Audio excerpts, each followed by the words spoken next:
Hello everyone, আসসালামু আলাইকুম। আজকের ভিডিওটা দুই ধরনের মানুষের জন্য।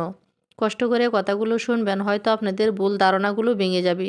সবার কপালে রেডিমেড সংসার জুটে না। অনেকে ভাবে এক বাপের এক জি, বিয়ে করব না, জমিদারের মতো বসে বসে খাবে। কিন্তু আমার গাদার মতো সংসার করা দেখে এখন ওই ধরনের লোকের ভুল ভেঙেছে। আর অনেকেই বলেন, কি এমন করো সারাদিন যে সময় পাও না? তাদের কাছে আমার প্রশ্ন, আপনি 5 ওয়াক্ত নামাজ পড়বেন, দুই বাচ্চার রান্না, ওদের সেবা যত্ন, খাওয়া, নিজ হাতে খাওয়া দাওয়া, পড়ানো, প্রাইভেট স্কুল, বাজার, সব কিছু মিলে কতটুকু সময় পাবেন সারাদিন? আপনি পারবেন এভাবে 4বার মই দিয়ে উঠানামা করে কাপড় শুকাতে? পারবেন 12বার 3 তলা থেকে বাচ্চাদের নিয়ে দৌড়াদৌড়ি করে প্রাইভেট স্কুলে দৌড়াদৌড়ি করতে? পারবেন না। অন্যজনকে কথার আঘাত দেওয়া মানে অন্যের সংসারে সুখ নষ্ট করা।